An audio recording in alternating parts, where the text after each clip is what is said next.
नमस्कार दोस्तों, आप सभी के स्टडी फॉर यूपीएससी से चैनल में स्वागत है। आज तारीख है 8 जून 2026 और आज का न्यूज़पेपर आर्टिकल डिस्कशन का यह वीडियो होगा।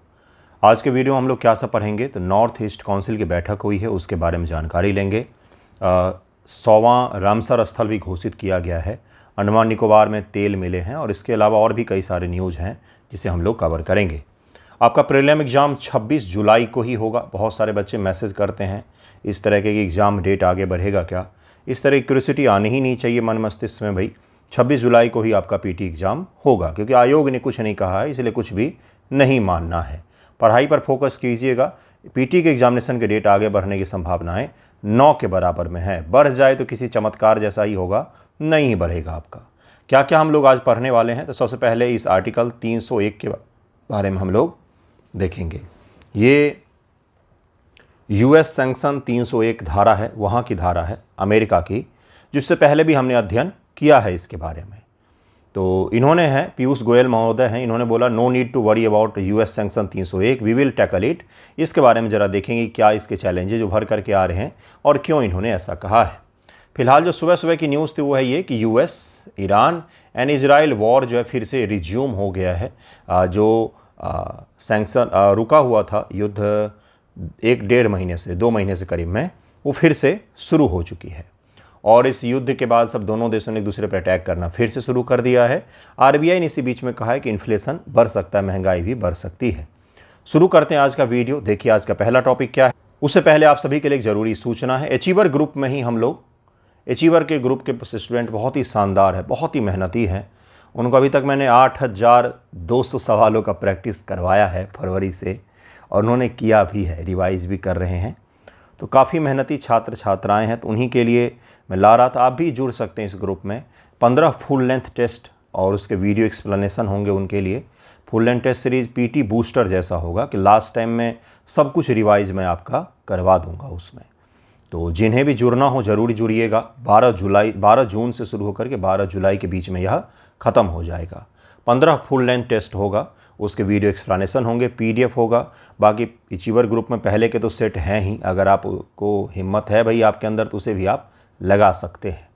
तो जिन्हें जुड़ना हो मैसेज कीजिएगा टेलीग्राम पर, नीचे लिंक रहता है डिस्क्रिप्शन में, कमेंट में भी दे दूंगा और आपको मैं ऐड कर दूंगा।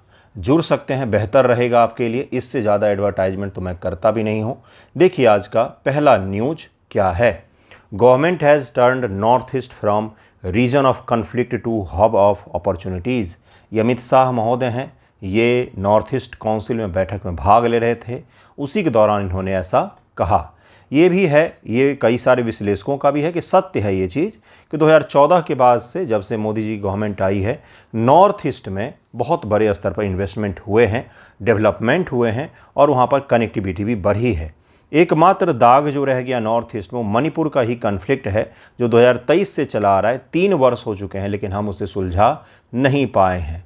तो नॉर्थ ईस्ट में जितने भी अच्छे काम किए थे उन सभी के ऊपर में बट्टा लगा रहा है एकमात्र चीज़, वो है मणिपुर। उसमें एक्सटर्नल भी अफेयर्स बहुत सारे हैं, तो उसको भी देखेंगे हम लोग बाद में। लेकिन फ़िलहाल देखिए इस समिट को कि भारत का उत्तर पूर्व जो दशकों तक अलगाववाद, उग्रवाद और हिंसा, कानून व्यवस्था के संकट से जूझ रहा था, उसको हब ऑफ अपॉर्चुनिटीज़ के रूप में हमारे गृह मंत्री महोदय ने बोला है। तो इसे ज़रा हमें समझना चाहिए।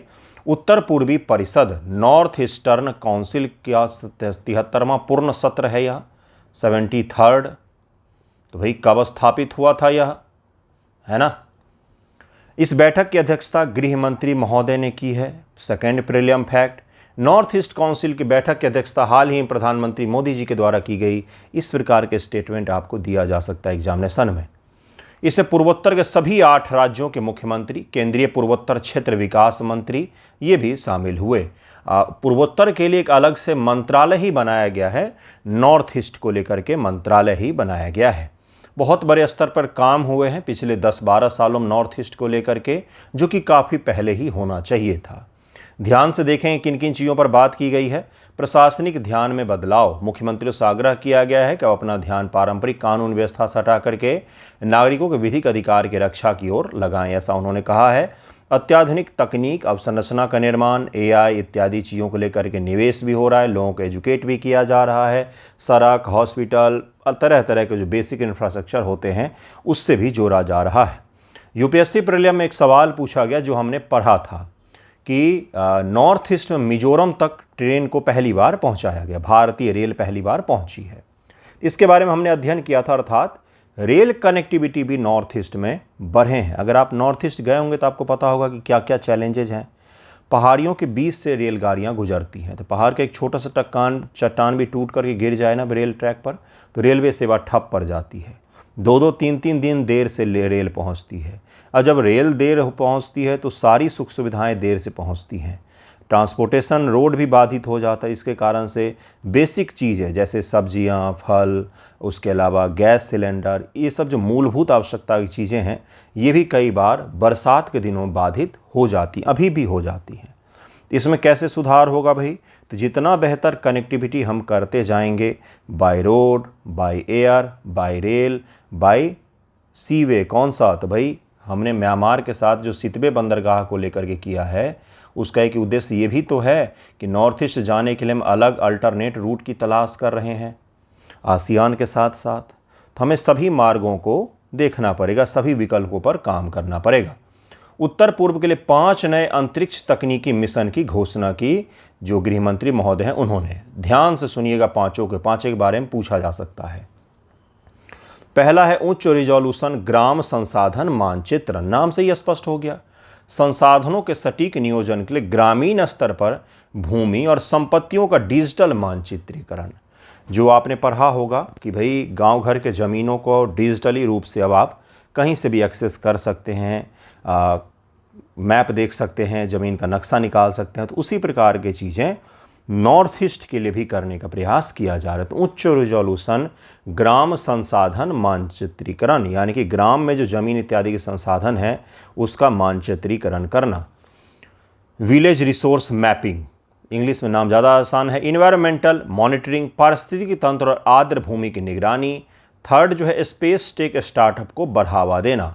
अंतरिक्ष प्रौद्योगिकी भूस्थानिक डेटा पर काम करने वाली नई तकनीकी स्टार्टअप को वित्तीय सहायता देना, specially for north east region. NER सील्ड आपदा नियंत्रण, नॉर्थ ईस्टर्न सील्ड सिस्टम। बाढ़ और भूस्खलन जैसी घटनाएं बहुत ज़्यादा वहाँ पर होती हैं। प्राकृतिक आपदाओं से निपटने के लिए एक स्वचालित प्रारंभिक चेतावनी प्रणाली भी बनाई जा रही है। प्राकृतिक पूंजी लेखांकन, जैसे ग्रामीण के पूंजी का मैपिंग किया गया उसी तरह से नेचुरल कैपिटल अकाउंटिंग, हरित संपदा, प्राकृतिक संसाधनों का वैज्ञानिक व विधिक आर्थिक लेखांकन करना, ये इसमें रखा गया। तो ये 5 तकनीकी मिशन को हरी झंडी दी गई है जो नॉर्थ ईस्ट में परस्यू किए जाएंगे। मुख्यमंत्रियों की मांग, सीमा सुरक्षा विसंगतियां भी है। अब चूंकि काउंसिल की बैठक हुई है तो उसमें सभी राज्यों के मुख्यमंत्री वगैरह शामिल होंगे भाई, है ना।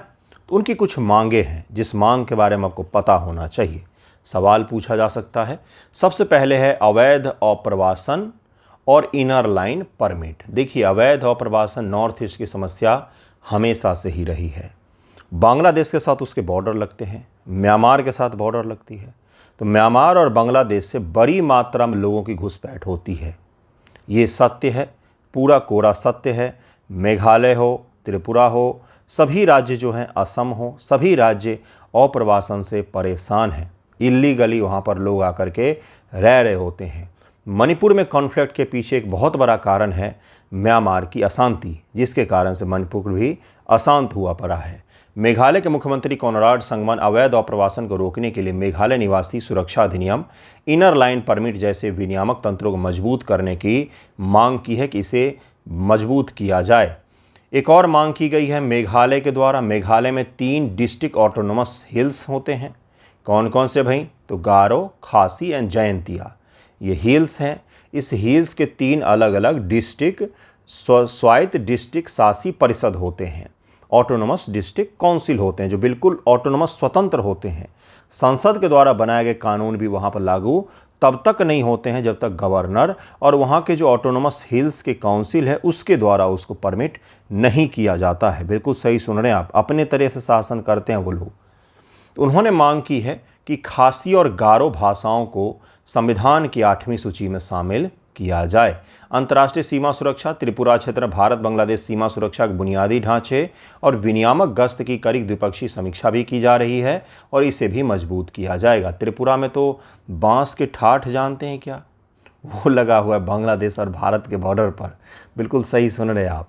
तो इस प्रकार की चीज़ें भी हैं जिसे उन्होंने कहा है कि मजबूत करें। ठीक है, ये क्या था, बैठक से जुड़े हुए मुख्य तथ्य थे। अब जरा हम लोग समझेंगे कि नॉर्थ ईस्टर्न काउंसिल है क्या, किस प्रकार से काम करता है, इसकी संरचना क्या है, क्या यह संवैधानिक बॉडी है, कब बनाया गया था, हर चीज़ जो आपके प्रीलिम में पूछा जाता है। उत्तर पूर्वी परिषद कोई संवैधानिक निकाय नहीं है, कॉन्स्टिट्यूशनल बॉडी नहीं है, बल्कि यह एक विधिक सांविधिक निकाय है, स्टैट्यूटरी बॉडी है। इसकी स्थापना संसद द्वारा पारित उत्तर पूर्वी परिषद अधिनियम 1971 के तहत में की गई थी। इसे 1972 से शिलोंग में अपना कार्य विधिक रूप से शुरू किया। इसको जरूर याद रखिएगा, सवाल पूछा जा सकता है। मुख्यालय इसका स्थायी सचिवालय और मुख्यालय शिलोंग मेघालय में स्थित है। मेघों का घर मेघालय, बहुत सुंदर राज्य है ये, तो वहाँ पर इसका स्थित है, इसको जरूर याद रखिएगा, ये पूछा जा सकता है। अध्यक्ष कौन होते हैं, ये तो पूछा भी गया है, गृह मंत्री महोदय। सह अध्यक्ष पूर्वोत्तर क्षेत्र विकास मंत्री होते हैं। सदस्य सभी 8 राज्यों के राज्यपाल और मुख्यमंत्री जो हैं वो इसके मेंबर होते हैं। 8 राज्य, इसमें उत्तर पूर्वी के सभी 8 राज्य शामिल हैं, अरुणाचल, असम, मणिपुर, मेघालय, मिजोरम, नागालैंड, त्रिपुरा, सिक्किम। सिक्किम को 2002 में संशोधन के माध्यम से NEC के 8वें सदस्य के रूप में जोड़ा गया है, तो ये जरूर याद रखिएगा, सबसे लास्ट में सिक्किम ही जुड़ा है। अध्यक्ष गृह मंत्री महोदय होते हैं, सह अध्यक्ष और बाकी चीज़ें हमने देख ली है। कार्य क्या क्या होता है, क्षेत्रीय योजना निर्माण, दरअसल में है क्या, ये संघवाद को प्रमोट करने की एक संस्था है। संघवाद यानी कि केंद्र और राज्य सरकार के बीच में जब सहयोग की भावना बढ़ती है तो उसको संघवाद कहते हैं, और जब केंद्र और राज्य के बीच में केंद्र सुपरमैन के जैसे बिहेव करने लग जाए तो उसको हम बोलते हैं कि संघवाद यहाँ पर कमज़ोर हो रहा है। जब मिलके काम करते हैं तो संघवाद मजबूत होता है। तो ये मिलके काम करने वाली एक संस्था है, एक इंस्टीट्यूशन है जो काम करती है, तो इसलिए संघवाद को यह प्रमोट करती है। यह परिषद सदस्य राज्यों के लिए साझा और एकीकृत क्षेत्रीय योजना तैयार करती, जिसमें अंतर्राज्यीय परियोजना, इंटरस्टेट रोड, बिजली, परिवहन, सभी चीज़ों को प्राथमिकता दी जाती। विवाद समाधान और सुरक्षा समन्वय, इन सभी राज्यों के विवाद जो हैं वो लगभग में एक जैसे होते हैं, समस्याएं लगभग एक जैसी होती हैं, तो उनका समाधान कैसे किया जाए, इसको लेकर के यह बैठक समय समय पर आयोजित की जाती है। ऐतिहासिक दृष्टिकोण देखेंगे हम लोग। पहले नॉर्थ ईस्ट सच में जाना जाता था अफस्पा के लिए, arm forces special protection act जो है, कॉन्फ्लिक्ट के लिए, उग्रवाद के लिए, अलगाववाद के लिए, तरह तरह की चीज़ें वहाँ पर घटित होती रहती थी। लेकिन पिछले कुछ वर्षों में डेवलपमेंट के कार्यों के कारण से अब वह अपॉर्चुनिटीज़ के लिए जाना जाता है। डैम बनते हैं वहाँ पर, तरह तरह के फेस्टिवल आयोजित होते हैं और भी कई सारे सरकारी जो हैं कार्यक्रम चलते रहते हैं। तो इसको ज़रूर याद रखिएगा। नेक्स्ट टॉपिक पर हम लोग चलेंगे जिसको कहा जा रहा है आर्टिकल 301। पीयूष गोयल साहब ने कॉन्फिडेंस में बिल्कुल आकर के कह दिया है कि हम तो भाई 301 को भी टैकल कर लेंगे, लेकिन आज ही सुबह भारत का जो शेयर मार्केट है वो धराशायी हो गया। धारा 301 क्या है, बस इसकी जानकारी लेंगे। Topic and. अमेरिकी सरकार को किसी भी ऐसे विदेशी देश के खिलाफ एक तरफा जांच करने और दंडात्मक कार्रवाई, टैरिफ, टैक्स लगाने का विधिक अधिकार देती है जिसकी नीतियां या प्रथाएं अमेरिकी वाणिज्य US कॉमर्स के लिए अनुचित, अन्यायपूर्ण या प्रतिबंधात्मक हैं। इसको ज़रूर याद रखिएगा। यानी कि US के साथ व्यापार में, अगर किसी देश के साथ व्यापार में भेदभाव हो रहा है तो US का ही एक एक्ट है जिसकी धारा 301 उस देश के खिलाफ एक पक्षीय जांच, अपने देश में ही जांच पड़ताल करने और उस देश के ऊपर प्रतिबंध लगाने, सैंक्शन लगाने, टैक्स को बढ़ाने का अधिकार US के राष्ट्रपति को देती है। और इसी की धमकी दे रहे हैं वो कि डील साइन कर लो, नहीं तो हम लगा देंगे 301। तो इन्होंने कहा है कि लगा लीजिए, हम उसे भी हैंडल कर लेंगे।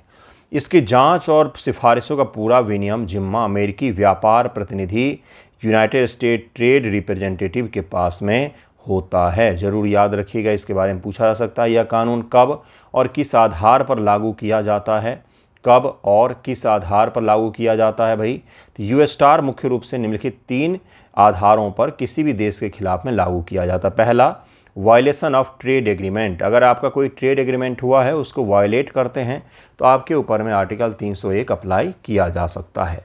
द्विपक्षीय या बहुपक्षीय, बायलेटरल या मल्टीलेटरल। मल्टीलेटरल क्या हो गया, जैसे ब्रिक्स एक मल्टीलेटरल फोरम है और भारत और यूएस का जो संबंध है वो बायलेटरल हो गया। तो बायलेटरल और मल्टीलेटरल किसी भी प्रकार से अगर आपने उल्लंघन किया तो आपके ऊपर में यह लगाया जा सकता है। बौद्धिक संपदा अधिकार, इंटेलेक्चुअल प्रॉपर्टी राइट का अगर हनन हो रहा है आपके देश में, कॉपीराइट की चोरी हो रही है, कॉपीराइट की चोरी हो रही है, कंटेंट की चोरी हो रही है, अमेरिका ने कुछ बनाया उसको डुप्लीकेट बना करके लागू कर रहे हैं, तो भी आप पर यह लग सकता है। अनुचित श्रम और पर्यावरण प्रथाएं, जैसे कि हालिया घटनाक्रम में देखा गया है, यदि किसी देश के उत्पादों में जबरन श्रम, फोर्स्ड लेबर या विनियामक के मानवीय अधिकारों को उल्लंघन पाया जाता है तो अमेरिका उसके खिलाफ 12.5% या उससे अधिक का टैरिफ लगाने की घोषणा कर सकता है। लेकिन ये है क्या, ये एक्ट? ये तो फैक्ट हो गया गुरु, फैक्ट ही थोड़ी पढ़ने आती। एक्ट क्या है? औपनिवेशिक मानसिकता से उभरा हुआ यह एक एक्ट है जिसमें अमेरिका मानता है कि हम दुनिया में कुछ भी कर सकते हैं। अगर इनको फोर्स लेबर के खिलाफ यह लागू करना होता तो सबसे पहले एप्पल, गूगल और बड़ी बड़ी जो अमेरिकी कंपनियां उनके ऊपर लागू करना चाहिए थे, क्योंकि उनके लिए जो कच्चा माल, रॉ मटेरियल आते अफ्रीका से, वो शोषण के जरिए, आज भी स्लेवरी के जरिए निकाले जाते हैं, उसमें कोई मानव अधिकारों का पालन नहीं किया जाता। इसलिए यह सफ़ेद झूठ है कि उन्हीं देशों के खिलाफ लागू किया जाता है जो ये सब काम करते हैं। सबसे ज़्यादा चोरी चकारी दुनिया में अमेरिका के द्वारा ही किया जाता है। इराक के तेल का हिसाब ज़रा इनसे मानना चाहिए, वेनेजुएला के तेल का हिसाब भी मानना चाहिए, तब जाके पता चलेगा कि किसके ऊपर में आर्टिकल 301 लगना चाहिए। खैर, औपनिवेशिक देश हैं, सत्ता है, शासन है, मजबूत हैं, इकोनॉमिक रूप से सुपर पावर है, मिलिट्री रूप से सुपरमेसी है, इसलिए वो चाहें तो कुछ भी कर सकते हैं। हमारे यहाँ के कमज़ोर नेता बस न्यूज़पेपर में बयान दे सकते हैं, उसके अलावा तो कुछ भी नहीं कर पा रहे हैं। अभी भी जो हम रूस से तेल खरीद रहे हैं, यूएस ने परमिशन दिया हुआ है। यूएस ने हमें कहा कि वेनेजुएला से तेल खरीद लो, हम कह रहे हैं तो हम खरीदने वाले हैं। तो जब शासन सत्ता किसी देश का कमज़ोर होता है तो उस पर आर्टिकल 301 क्या कोई भी आर्टिकल लगाया जा सकता है। खैर देखिए, हमारे वाणिज्य मंत्री ने कहा है कि हम इसे भी टैकल कर लेंगे, तो कर ही लिया जाएगा। टैकल करने वाणिज्य मंत्री जी का कुछ भी नहीं जाता है, जाता है उन लोगों का जिनके पैसे लगे होते हैं, उनका पैसा डूबता है सैंक्शन लगने से, व्यापार डूबता है, और कुछ तो खास होता नहीं है। मंत्री लोग तो सेट ही हैं। नेक्स्ट टॉपिक देखिए क्या है, बहुत ही महत्वपूर्ण है, जिसको कहा जा रहा है कि सुराह ताल है यूपी के बलिया ज़िले में, इसको 100वां रामसर साइट के रूप में घोषित किया गया है। प्रधानमंत्री मोदी जी ने वेलकम किया। 5 जून को पर्यावरण दिवस के अवसर पर इसे घोषित किया गया है। सुराह ताल को भी देखेंगे कहाँ पर है ये भाई, तो उत्तर प्रदेश ज़िला में, ये अपना उत्तर प्रदेश है, यहाँ पर बलिया ज़िला के ठीक यहाँ पर यह सुराह ताल स्थित है। जयप्रकाश नारायण बर्ड सेंचुरी भी यहाँ पर स्थित है।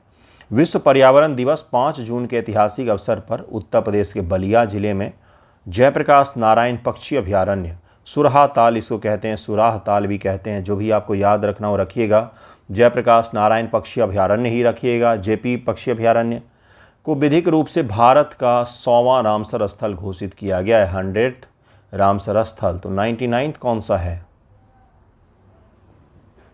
100वां तो सबने पढ़ लिया, 99 कौन सा है बताइए मुझे।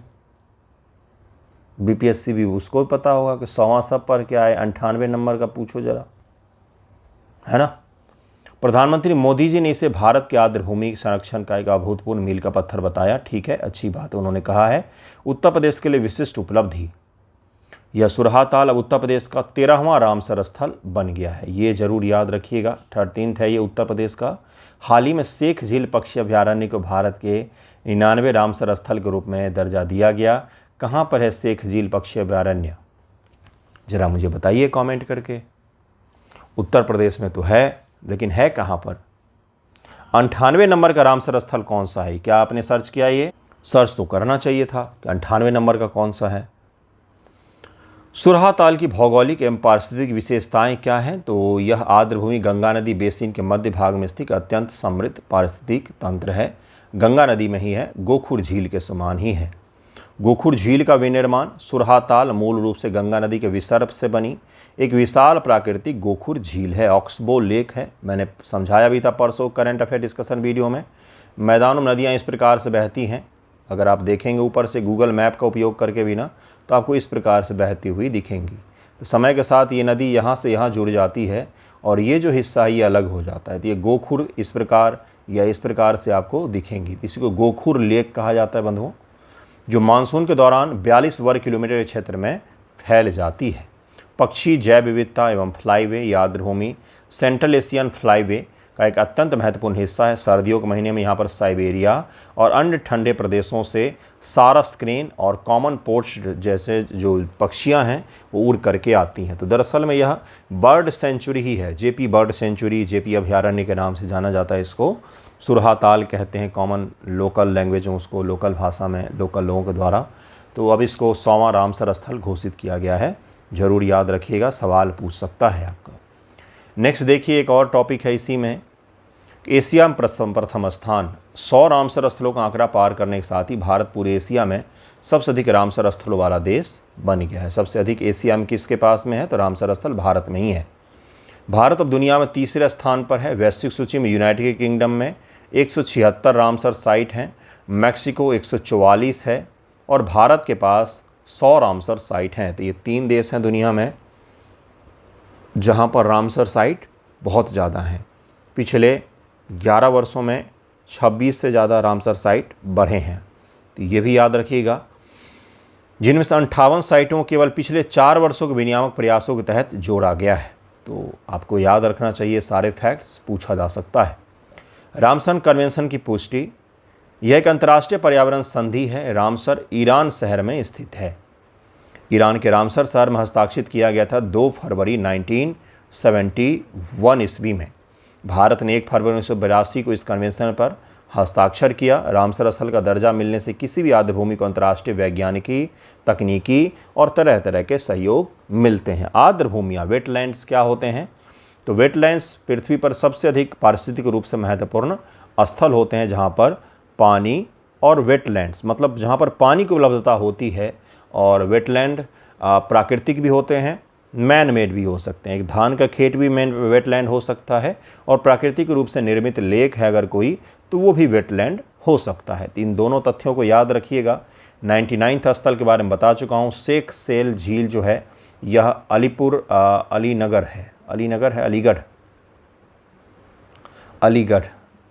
मैंने कह दिया, अलीगढ़ में यह स्थित है। अलीगढ़ में कहाँ पर? तो शेख झील पक्षी अभयारण्य है। अलीगढ़ उत्तर प्रदेश के पश्चिमी भाग में, पश्चिमी वेस्टर्न यूपी में अलीगढ़ नामक जगह है, वहीं पर यह स्थित है। इसको ज़रूर याद रखिएगा, सवाल पूछा जा सकता है। Ocean of energy found in Andaman. Andaman महासागर में, अंडमान सागर के समीप गैस हमें मिले हैं बहुत बड़ी मात्रा में। गैस तो और भी जगह पर मिले हैं, लेकिन उत्तर प्रदेश, बिहार के भी कुछ रीजन में गैस की खोज की जा रही, मिले भी हैं। लेकिन होता क्या है ना, गैस की अगर छोटी सी मात्रा वहाँ पर उपलब्ध है तो फिर सरकार उसे कुछ नहीं करती है, उसको वैसे ही रहने देती है। जब तक कमर्शियल रूप से किफ़ायती ना हो, अच्छी खासी अमाउंट में उपलब्ध ना हो, जिसको निकालने के लिए पैसा खर्च ना किया जाए, तब तक वो जगह हमारे किसी काम के नहीं होते हैं। लेकिन हमारी किस्मत अच्छी कि हमें इंडियन ओशियन के अंडमान निकोबार जो हमारा ही हिस्सा है, अंडमान निकोबार के करीब में हमें गैस की बहुत बड़ी फील्ड मिली है। वहाँ से गैस की पुष्टि हो चुकी है, जिसे आने वाले 10 वर्षों में हम निकालना शुरू करेंगे। ये हमारे एनर्जी आत्मनिर्भरता को बढ़ाएगा। तो सरकारी स्वामित्व वाली कंपनी ऑयल इंडिया लिमिटेड ने अंडमान सागर में अपने तीसरे खोजपूर्ण कुएं में प्राकृतिक गैस की उपस्थिति की पुष्टि कर दी है कि हाँ भाई हमें गैस मिल चुका है। इसकी पुष्टि जब हो गई है तो यानी कि अब यहाँ से आने वाले कुछ वर्षों में गैस निकालने का काम भी शुरू किया जाएगा। कुएं का नाम क्या है और स्थान क्या? यह खोज श्री विजयपुरम 3 नामक कुएं में हुई है, जो अंडमान द्वीप समूह के पूर्वी तट से लगभग 15 किलोमीटर दूर स्थित है। मैपिंग करवाऊंगा भी, चिंता मत कीजिएगा, बस ध्यान से देखिएगा, ये फैक्ट याद रखना है। यह कुआं 355 मीटर पानी की गहराई पर खोदा गया था। इयोसीन फॉर्मेशन में 1900 मीटर से अधिक की गहराई पर निरंतर गैस प्रज्वलन के माध्यम से गैस की उपस्थिति पुष्ट हो चुकी है और इसी कारण से अब यहाँ पर आने वाले समय में गैस निकाला जाएगा। पेट्रोलियम मंत्री ने ट्वीट किया, ऊर्जा के अवसरों का महासागर अच्छी बात है, वाकई है उपलब्धि भाई। देश के लिए इतना बड़ा संसाधन मिलना कोई छोटी चीज़ है क्या? मिशन मोड दृष्टिकोण, यह खोज भारत के राष्ट्रीय गहन जल अन्वेषण मिशन के तहत की गई है, जिसे समुद्र मंथन मिशन भी कहा जाता है। इसके बारे में हम लोग अभी पढ़ने वाले हैं। मोदी जी ने कहा कि भाई ये हमारे लिए काफ़ी बड़ी उपलब्धि है, अच्छी बात है। 2 कुएँ और हैं। इस वर्तमान अभियान में ऑयल इंडिया द्वारा खोदे गए 3 महत्वपूर्ण कुओं में से 2 कुएँ विजयपुरम 2, विजयपुरम 3 में हाइड्रोकार्बन की उपस्थिति दर्ज की जा चुकी है। अब यहाँ से निकालने का भी काम शुरू किया जाएगा। भारत अभी 85% इम्पोर्ट करता है, तो माना जा रहा है इस खोज से हमें कुछ न कुछ तो मदद ज़रूर ही मिलने वाला है। समुद्र मंथन मिशन क्या है जिसके जरिए यह काम किया जा रहा है?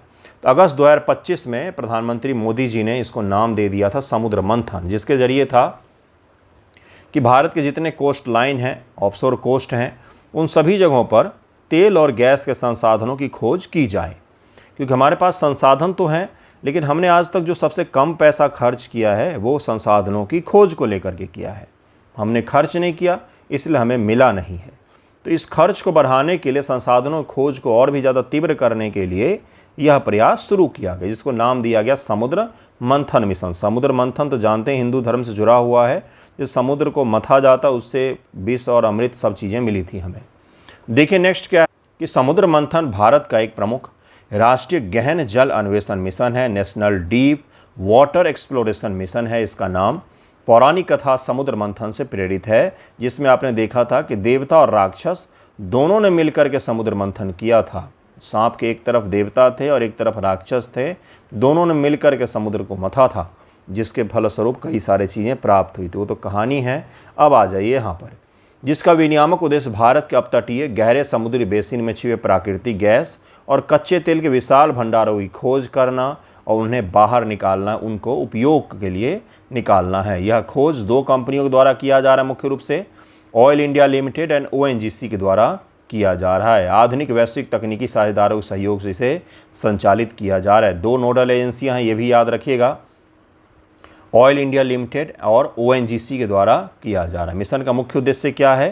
तो आयात निर्भरता में कमी लाना, अप्रयुक्त बेसिनों का अन्वेषण करना कि भारत के पास ऐसे बेसिन जहां पर तेल की संभावना है, जैसे कि कावेरी और गोदावरी नदी का जो बेसिन का इलाका है वहाँ पर है संभावनाएं। तो कावेरी नदी के बेसिन से तो हम लोग निकाल रहे हैं, लेकिन गोदावरी नदी बेसिन से अभी भी हमने कम निकाला है। कृष्णा गोदावरी बेसिन जिसको कहते हैं, KG बेसिन कहते हैं, अंडमान सागर से हमने कम निकाला है। तो इसलिए इस चीज़ को थोड़ा सा विशेष रूप से जोर दे करके किया जा रहा था। नेट जीरो और गैस आधारित अर्थव्यवस्था की ओर संक्रमण, जिससे क्या होगा भाई, हम गैस और तेल के लिए दुनिया भर में भटकेंगे नहीं। फिर तो दुनिया में जितनी लड़ाई हो जाए लड़ लो, पॉपकॉर्न लेकर के लड़ाई देखेंगे। देखिए ये है अंडमान निकोबार का मैप, जिसके बारे में आपसे सवाल पूछा जा सकता है। ये है पूर्वी तट, इसी पूर्वी तट से 15 किलोमीटर की दूरी पर हमें यह प्राप्त हुआ है। नॉर्थ अंडमान है, ये नॉर्थ अंडमान है, ये मिडिल अंडमान है, ये साउथ अंडमान है और ये लिटिल अंडमान है। इस सीक्वेंस को याद रखेंगे। सीक्वेंस तो वैसे ही याद रखेगा, नॉर्थ नॉर्थ में है, मिडिल मिडिल में है, साउथ साउथ में है, लिटिल अंडमान नीचे, बस ये आपको याद रखना है। राजधानी कहाँ पर है भाई इसकी? तो इसकी पोर्ट ब्लेयर जो राजधानी है वो साउथ अंडमान में स्थित है, साउथ अंडमान में स्थित है, साउथ अंडमान में स्थित है। इसके नीचे जाएंगे तो यहाँ पर आपको दिखेगा निकोबार आइलैंड, यहाँ पर दिखेगा निकोबार, और यह 10 डिग्री का चैनल है, 10 डिग्री का चैनल है। 10 डिग्री क्या है? तो भाई अक्षांश है, ये 10 डिग्री अक्षांश रेखा यहाँ से गुजरती है। ये है कार निकोबार, कार निकोबार दिखेगा आपको। सबसे नीचे ग्रेट निकोबार दिखेगा, लिटिल निकोबार ग्रेट निकोबार के नॉर्थ में स्थित है, नॉर्थ में स्थित है। और यहाँ पर आपको दिखेगा 7 डिग्री का अक्षांश रेखा यहाँ पर आपको देखने को मिलती है। तो इसको ज़रूर याद रखिएगा, स्ट्रैटेजिक रूप से बहुत महत्वपूर्ण। इसी निकोबार को लेकर के ग्रेट निकोबार प्रोजेक्ट जो है वो शुरू किया गया है नीति आयोग के द्वारा, जिसको लेकर के लीडर ऑफ अपोजिशन और तमाम तरीके के लोगों ने सवाल खड़े किए हैं। दोनों पक्ष में आपको पहले ही पढ़ा चुका हूँ। तो ग्रेट निकोबार का स्ट्रैटेजिक लोकेशन बहुत ही महत्वपूर्ण है।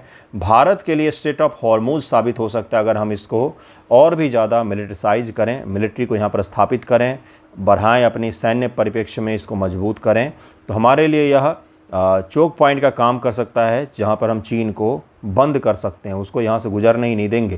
क्योंकि स्ट्रेट ऑफ मलक्का के मुंह पर यह स्थित है, जहाँ से चाइना और जापान जैसे देशों के भारी भरकम एक्सपोर्ट जो हैं वो गुजरते हैं। लेकिन हमने इसको डेवलप नहीं किया। हमारे मिलिट्री बेस है यहाँ पर, लेकिन हमने मिलिट्री बेस को नहीं बढ़ाया, इसको खुला छोड़ रखा था। यहाँ पर जनजाति जो हैं वो झिंगा लल्लाहू गा रहे थे। यह द्वीप समूह लगभग में 6 डिग्री नॉर्थ से 14 डिग्री नॉर्थ अक्षांश और 92 डिग्री ईस्ट से 94 डिग्री इस देशांतर यानी कि अक्षांश एंड देशांतर के बीच में स्थित है। यह क्षेत्र हिंद महासागर में भारत के विशेष आर्थिक क्षेत्र का लगभग 30% हिस्सा कवर करता है। EEZ का 30% हिस्सा। द्वीपों की संख्या 572 द्वीप हैं, जिनमें से 36 से 38 द्वीपों पर अस्थायी मानव आबादी है। बाकी द्वीप जो हैं वहाँ पर कुछ भी नहीं है, पेड़ पौधे हैं, कछुए वहाँ पर आराम कर रहे होते हैं बीच पर। पर्वत श्रृंखला का विस्तार भी है यहाँ पर। मुख्य रूप से हिमालयन जो रीजन है वही अराकान योमा हिमालय पर्वत की श्रेणी पानी में डूबी हुई है अंडमान महासागर में, अंडमान सागर में। तो वही अंडमान निकोबार जो है आइलैंड वो हिमालय का ही विस्तार है, इसको ज़रूर याद रखिएगा। बल्कि यह म्यांमार के अराकान योमा पर्वत श्रृंखला का ही समुद्र में डूबा हुआ दक्षिणी विस्तार है। अगर बड़ा सा मोटर लगा करके सारा पानी इसका निकाल दें हम तो कहाँ क्या दिखेगा हमें, तो यहाँ पर हिमालय जैसी पर्वत श्रेणियाँ हमें दिखेंगी, छोटी छोटी लेकिन है वहीं। अंडमान की सबसे ऊंची चोटी सैंडल पीक कहा जाता है, 732 मीटर उत्तरी अंडमान में स्थित है। निकोबार की सबसे ऊंची चोटी माउंट थूलियर है, 642 मीटर ग्रेट निकोबार में यह स्थित है। इन दोनों को आप याद रखेंगे, प्रीलियम में यह पूछा जाता है। यहाँ पर सदाबहार प्रकार के प्राकृतिक संपदाएं पाई जाती हैं क्योंकि यह विषुवत के काफ़ी ज़्यादा नज़दीक है। इसके कारण से यहाँ पर भीषण गर्मी भी मौजूद है और उसके साथ साथ सदाबहार अर्थात रेन फॉरेस्ट जो हैं वो यहाँ पर प्रचुर मात्रा में पाए जाते हैं। इसके बारे में ज़रूर याद रखिएगा। देश में कहाँ कहाँ पर रेन फॉरेस्ट मिलते हैं तो उसमें हम भूल जाते हैं कि अंडमान निकोबार भी हमारा हिस्सा है, वहाँ पर भी मौजूद है ये चीज़ें। नेक्स्ट देखिए क्या है, उत्तरी द्वीप, डंकन पास इत्यादि के बारे में जरा देखते हैं। 10 डिग्री चैनल, यह प्रसिद्ध जल चैनल अंडमान द्वीप समूह लिटिल अंडमान को निकोबार द्वीप समूह से कार निकोबार से अलग करता है। 150 किलोमीटर चौड़ा है यह। डंकन पास यह जलमार्ग दक्षिणी अंडमान और लिटिल अंडमान के बीच में है।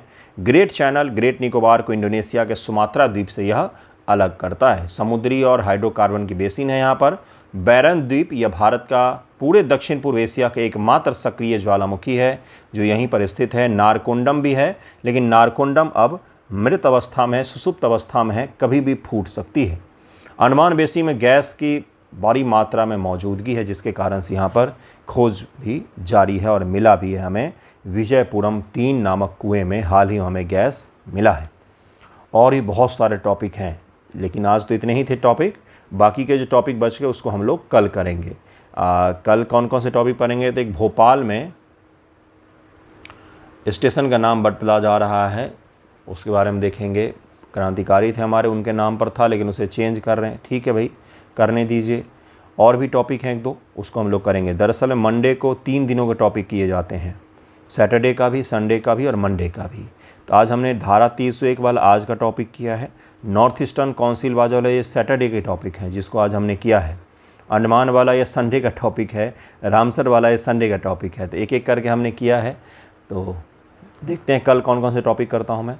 जिन्हें भी जुड़ना हो मैसेज कीजिएगा ग्रुप में जुड़ने के लिए, काफ़ी बेहतर रहेगा आपके लिए। धन्यवाद आप सभी का वीडियो देखने के लिए।